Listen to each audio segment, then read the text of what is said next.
nos chers téléspectateurs, Shalom, Boker Tov, nous sommes dans cette nouvelle émission de la télévision du Mahon Meir, et ensemble avec Rav Yoel Ben Arosh, Shalom. Shalom, mon ami Rav Roni Akrish. Nous sommes heureux d'entamer cette nouvelle discussion, ce nouveau débat. Rav Yoel, à propos du Mishkan, à propos du Mikdash, tout commence dans le désert avec Moshe. Nous rencontrons cette nouvelle construction, ce nouveau édifice, Mishkan. Que vient-il nous dire foncièrement? En réalité, le livre de Shemot introduit une nouvelle notion dans le monde. Dans ce livre apparaît le peuple d'Israël. Et l'apparition du peuple d'Israël se fait par étapes. La première étape, c'est la sortie d'Égypte. Mais la sortie d'Égypte a libéré le peuple de son joug, mais n'est pas encore révélé à sa propre identité. Donc la deuxième étape, c'est le don de la Torah qui va nous révéler à notre propre identité. Et même cela n'est pas encore terminé, il faut une troisième étape qui est la résidence divine d'une manière stable et continuelle dans notre monde. Ça, c'est le Mishkan. C'est une question qui reste pertinente pour chacun de nous de savoir comment, et c'est la question que posera Shlomo Ameler dans le livre de Melachim Aleph, à savoir comment est-il possible que l'infinie présence du divin, c'est ce que nous appelons généralement son omniprésence, son omniscience dans le monde, puisse se réduire, j'allais dire, excusez-moi le terme, mais entre guillemets, à une peau de chagrin. Oui, mais en fait, le verset doit être lu réellement comme il est écrit. Ve'asuli mikdash ve'shachanti betocham ve'lo betocho. Oui, ça c'est la grande question sur laquelle se sont repliés l'ensemble des commentateurs et qui nous interrogent, à vous, à moi, comme à nos téléspectateurs, c'est-à-dire véritablement pourquoi employer un pluriel alors que nous parlions d'un événement singulier. Tout à fait, mais en fait le Mishkan ici représente l'ambassade du ciel dans ce monde. Ça veut dire que la révélation divine est comme un verbe. Ce n'est pas le nom de quelque chose, la Shekhinah. C'est en réalité le nom d'un verbe, c'est un verbe. Shekhinah veut dire comme Sheina, comme Lina, comme Ritza. C'est le nom d'un verbe, c'est-à-dire la capacité de l'infini à se révéler même au niveau des hommes, c'est-à-dire Dibra Torah Kilshon Bnei Adam, la Torah se met à la portée de l'homme. Et ça c'est le Mishkan, ça c'est la capacité de l'infini à réduire, entre guillemets, comme la notion des kabbalistes qui parlent de Tzimtzum, au degré de notre monde. Donc si nous parlons du verbe, le verbe c'est l'ishkon. Tout à fait. Mais dans ce verbe l'ishkon, on entend non seulement le substantif de résidence, bien entendu, mais on entend également ce terme qui va nous paraître assez primaire, à savoir le voisin, c'est-à-dire le proche, shachen. Regarde, les lettres du mot shachen, 3 lettres. Shachen ne veut pas dire seulement voisinage, mais veut dire celui qui arrive à révéler, à rendre vrai, à certifier ce qui est en haut. She, ken. C'est-à-dire que donner le ken à quelque chose qui est au-delà, à quelque chose qui est invisible, à quelque chose qui est de l'ordre de l'infini, à lui donner en réalité une structure dans ce monde. Tu sais qu'un chevalet d'artiste s'appelle Kan. Eh bien, c'est exactement les mêmes lettres. Autrement dit, la capacité à poser la toile sur laquelle je vais instaurer, je vais projeter mon idée première. Il y a aussi dans la racine, dans cette sémantique de Shachen, Shin, Chafnoun, il y a peut-être aussi, si je puis me permettre, où le voisinage de l'Éternel viendrait nous dire qu'il ne pourrait résider seulement là où les hommes seraient capables d'être foncièrement les véritables voisins, les véritables proches de l'Éternel. Je ne serai, on pourrait dire ainsi, comme dans un traité biblique, je ne serai d'autant plus proche de vous que vous ne le serez de moi. Mais j'ai trouvé un acrostiche intéressant dans le mot shachen. Shin Chafnoun, ne serait-ce pas, et vous m'en direz en tout cas ce que vous pensez, la shvita, c'est-à-dire le shofet, le juge, la keuna et la névoie. Comme si à cet homme, la présence divine veut bien dire tout cela, mais est-ce que dans l'homme ne doit-il pas révéler un tant soit peu de cette dimension de la justice, de cette dimension de la prêtrise, de cette dimension de la prophétie? C'est magnifique parce qu'en réalité c'est exactement la structure qui permet aux valeurs divines de l'infini de résider dans ce monde. Les sages nous disent qu'il faut une hishtavut hatsura. Je traduis textuellement, c'est que notre forme, entre guillemets, ressemble un tant soit peu à la forme divine, qui n'en a pas. C'est-à-dire qu'en réalité, quelle est la forme divine? Quand on parle de forme divine, c'est-à-dire la capacité à révéler, à donner, à partager, à construire, à édifier avec des valeurs qui sont éthiques, avec des valeurs qui sont de justice, avec des valeurs qui sont de lien avec les choses. Donc tout ce que tu viens de dire est englobé dans ce mot shachen. Je ne peux être ton voisin que si toi-même tu présentes les mêmes degrés pour que nous soyons ressemblants, pour que nous soyons ensemble. Il y a, au-delà du Mishkan que nous rencontrons dans le désert, une grande question. Mais c'est peut-être qu'une parenthèse qu'on pourrait faire tous les deux, si véritablement le projet divin, au moment de la sortie d'Égypte, était de nous faire passer par El Arish, Haza, Ashkelon, pour entrer sur la terre que l'Éternel donnait aux enfants d'Israël, ce Mishkan, si tout s'était déroulé selon le plan divin, où aurait-il eu lieu? Le Mishkan... Ce n'est pas un piège, hein. Le Mishkan, c'est une question à bon escient. J'ai bien entendu. Les sages nous disent Mishkan ihu mikdash, mikdash ihu Mishkan. Autrement dit, il faut faire un amalgame, il faut le faire, entre Mishkan et Mikdash. La seule différence entre Mishkan et Mikdash, c'est que l'un est temporaire et que l'autre est définitif. C'est-à-dire que le Mishkan, c'est quelque chose qui est en réalité de l'ordre du transportable. Et à ta question, comment est-ce possible que la présence divine, en réalité, descende déjà dans un mouvement du désert, alors qu'on n'est pas encore arrivé à la terre? Eh bien, la réponse est toute simple. C'est que même dans la présence divine, il y a des étapes, et il y a des valeurs, et il y a une intensité. Ce n'est pas ni blanc ni noir, c'est du noir au blanc, en passant par tous les gris possibles et imaginables. C'est bien entendu une affirmation qui vient nous révéler le non-manichéisme de l'histoire d'Israël, qui n'est ni jour ou ni nuit, mais qui est un lent processus, comme dit la Gemara de Brachot dans Yerushalmi, Kim'a, c'est-à-dire étape par étape, peu à peu, en fin de compte, il y a de cette perfectibilité de l'homme vers le parfait auquel nous aspirons. Et une autre réflexion m'intéresse, par rapport à ce que nous avons dit.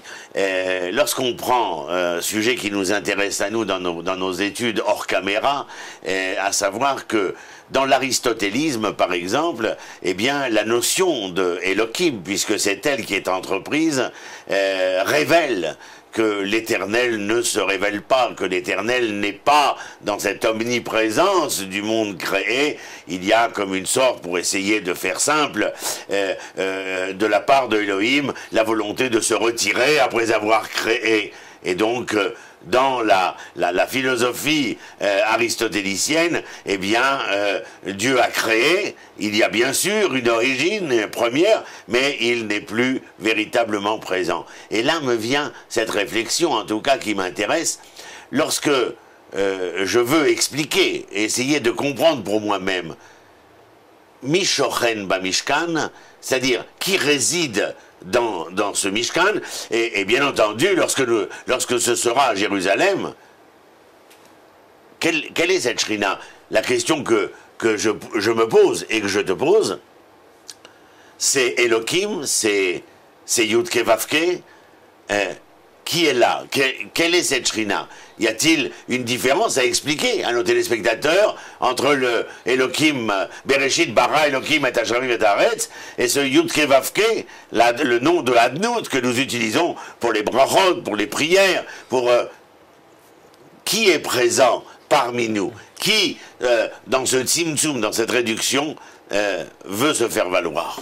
Alors ta question en fait est une question philosophique et qui touche en profondeur tous les noms d'une manière générale d'Akadosh Baruch Hu, de l'infini béni soit-il. Car tu le sais très bien, à partir du moment où nous donnons un nom à quelque chose, on est déjà en train de le limiter. Et en réalité, il s'agit ici toujours de l'infini béni soit-il, qu'on n'arrive même pas à identifier sous une forme positive. Donc on dit le nom fini. Parce que je ne peux pas dire il est, il est, il est.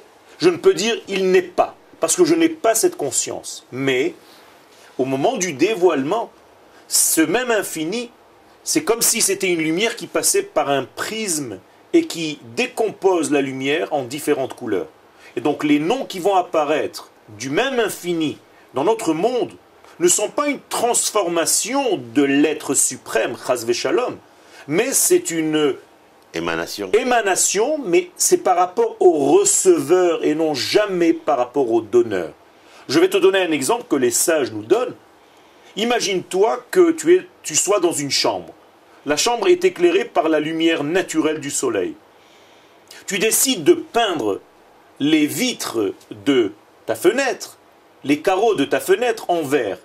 Eh bien, la lumière du soleil, qui est toujours la même, va rentrer dans la chambre et tu auras l'impression que tu as reçu une lumière verte. Absolument. Est-ce que pour autant la lumière du soleil est devenue verte? Pas du tout.